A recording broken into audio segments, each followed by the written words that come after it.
Kebijakan barak disiplin yang digagas Gubernur Jawa Barat, Deddy Mulyadi, menuai sorotan tajam. Program ini ditujukan untuk mendidik siswa bermasalah melalui pelatihan semi-militer, rutinitas ketat, latihan fisik, dan pembinaan mental. Namun sebagian orang tua murid melaporkan Deddy ke pihak berwenang, menuding adanya pelanggaran hak anak, serta tindakan semena-mena dalam pelaksanaannya. Kami baru tahu setelah anak kami dibawa ke lokasi. Tanpa persetujuan, tanpa penjelasan, salah satu orang tua yang melayangkan aduan. Ketidakjelasan komunikasi ini memperuncing persepsi publik bahwa program lebih menyerupai hukuman ketimbang pendidikan. Respons masyarakat terbelah. Pendukung melihatnya sebagai langkah berani untuk menyelamatkan generasi muda dari krisis moral dan disiplin, sementara yang menolak menyebutnya sebagai bentuk represi terselubung yang tak sejalan dengan prinsip pendidikan humanis. Dalam sebuah video yang viral, Deddy menanggapi tuduhan itu dengan kepala dingin. Ia menyatakan bahwa kritik, bahkan serangan personal, tak perlu dibalas dengan emosi. Kita harus tetap rileks. Fokus kita adalah masa depan anak-anak, ucapnya tenang. Di balik ketegangan ini, muncul pertanyaan mendasar. Apakah benar pendekatan keras bisa melahirkan generasi unggul? Atau justru melahirkan luka baru dalam sistem pendidikan yang belum pulih sepenuhnya? Program barak disiplin tidak muncul begitu saja. Gubernur Deddy Mulyadi mencetuskan gagasan ini di tengah kekhawatiran meningkatnya angka kenakalan remaja di Jawa Barat. Dari tawuran, perundungan, hingga penyalahgunaan media sosial. Di berbagai forum pendidikan, Deddy berkali-kali menyuarakan keresahannya. Kita tidak bisa membiarkan anak-anak ini hanyut dalam kebebasan tanpa arah. Mereka butuh batas, mereka butuh karakter. Menurut data Dinas Pendidikan Jawa Barat, terdapat lonjakan laporan pelanggaran tata tertib siswa sebesar 38% dalam 2 tahun terakhir. Deddy memandang fenomena ini sebagai krisis moral yang memerlukan intervensi struktural, bukan sekadar pendekatan konseling. Maka lahirlah ide barak, sebuah bentuk penataan ulang mental dan fisik siswa melalui disiplin ketat.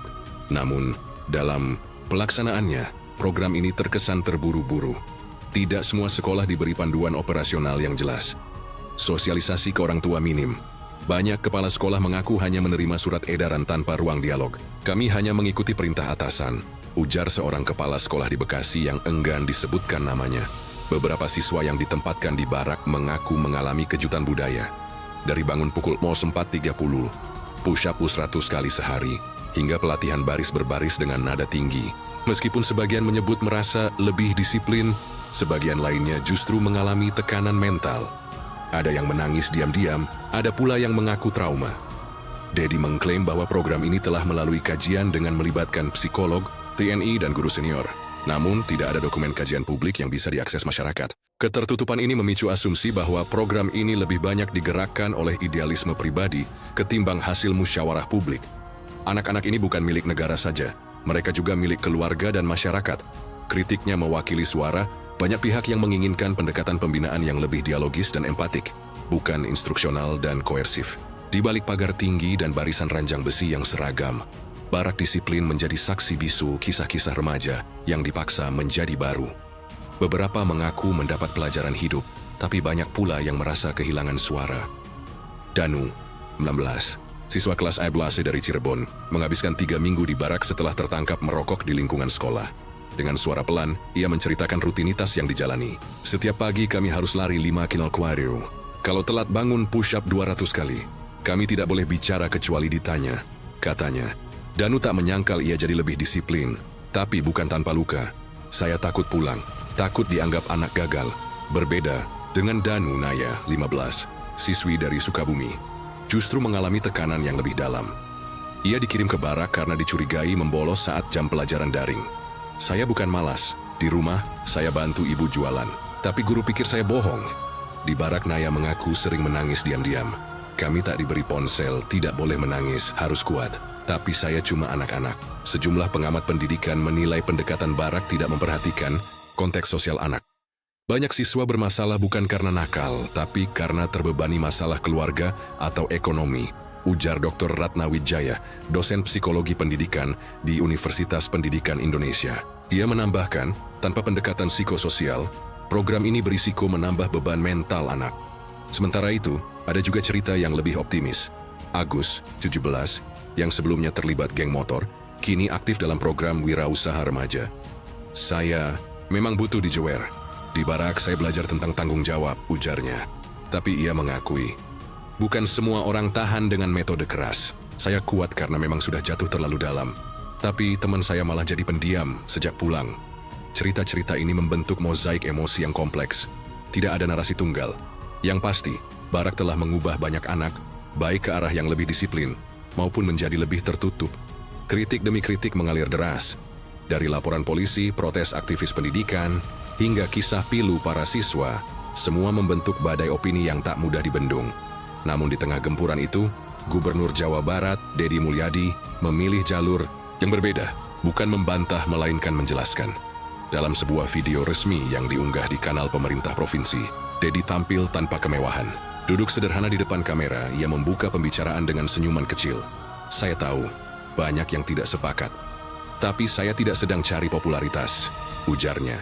Saya ingin anak-anak Jawa Barat jadi generasi tangguh. Mereka harus mampu bersaing di dunia industri, teknologi, dan kewirausahaan. Tapi itu semua harus dimulai dari disiplin. Deddy tak menampik bahwa program barak disiplin belum sempurna. Ia menyebut akan ada evaluasi menyeluruh, termasuk melibatkan psikolog, anak dan organisasi orang tua. Kita buka ruang dialog, tapi saya mohon, jangan buru-buru mempidanakan niat baik, katanya. Ia juga menyampaikan bahwa tidak semua hal bisa diselesaikan dengan pendekatan lembut. Ada anak-anak yang sudah terlalu sering diberi maaf, tapi tetap mengulang. Kadang, ketegasan diperlukan, tapi ketegasan bukan kekerasan, tegasnya. Rekaman itu memicu gelombang komentar di media sosial. Sebagian warganet mengapresiasi sikap tenang Deddy dalam menghadapi tekanan. Bukan pemimpin kalau lari dari masalah, tulis salah satu komentar. Namun, tak sedikit pula yang menyayangkan cara Deddy merespons kritik tanpa mengakui langsung adanya penderitaan di lapangan. Mengaku salah bukan lemah, itu justru manusiawi. Ujar netizen lainnya yang jelas, dalam wajah tenang Deddy Mulyadi, tersimpan keyakinan yang tak mudah digoyahkan. Ia percaya pada pendidikan yang membentuk karakter kuat, meski harus melewati jalan terjal. Namun pertanyaan terbesarnya tetap, apakah jalan itu harus mengorbankan rasa aman dan hak suara anak-anak? Puncak polemik barak disiplin terjadi ketika seorang Adel Setiawan, warga Jawa Barat, resmi melaporkan Gubernur Deddy Mulyadi ke Polrestabes Bandung. Dalam aduannya, Yuli menyatakan bahwa putranya, Aldi, 15, dikirim ke barak tanpa persetujuan keluarga dan mengalami tekanan mental selama 2 pekan masa pembinaan. Anak saya pulang dalam keadaan murung, tidak lagi percaya pada guru maupun orang tuanya, ungkap Yuli saat ditemui awak media. Laporan Yuli menuding pemerintah daerah telah melanggar hak asasi anak, serta melanggar Undang-Undang Perlindungan Anak. Ia merasa dilewati dalam pengambilan keputusan penting terkait pendidikan anaknya. Kasus ini kemudian memicu gelombang laporan serupa dari beberapa orang tua lain di Karawang dan Tasikmalaya, meski belum semuanya masuk ranah hukum. Di sisi lain, Pemprov Jawa Barat segera merespons tekanan publik ini dengan membentuk tim evaluasi independen. Tim ini terdiri dari psikolog anak, akademisi, organisasi pendidikan, serta perwakilan keluarga siswa. Mereka diberi mandat meninjau ulang seluruh prosedur dan nilai-nilai dasar program barak disiplin. Salah satu rekomendasi awal yang mengemuka adalah pelibatan aktif orang tua dan perubahan pendekatan dari militeristik ke pola komunitas restoratif. Daripada mengisolasi anak dari lingkungan, lebih baik kita ajak anak berdialog dengan masyarakat. Itu lebih membangun, kata Dr. Farhan Lubis, anggota tim evaluasi Deddy Mulyadi sendiri. Dalam pertemuan terbatas dengan para orang tua pelapor, menunjukkan sikap terbuka.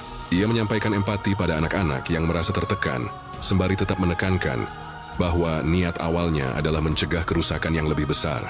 Saya tidak sempurna, tapi saya tak akan diam melihat anak-anak kita terjerumus pada kekacauan moral. Namun ke depan saya sepakat, ketegasan tidak boleh menghilangkan kasih. Tuturnya, barak disiplin kini berada di persimpangan, direformasi, atau dihentikan sama sekali. Namun yang pasti, insiden ini telah membuka kesadaran publik. Pendidikan bukan sekadar soal aturan, tetapi juga soal rasa, dialog, dan keberanian untuk mendengar. Apakah sistem ini akan tumbuh menjadi teladan, atau justru menjadi catatan kelam dalam sejarah pendidikan Jawa Barat? Jawabannya kini berada di tangan pemangku kebijakan dan suara masyarakat yang semakin berani bersuara.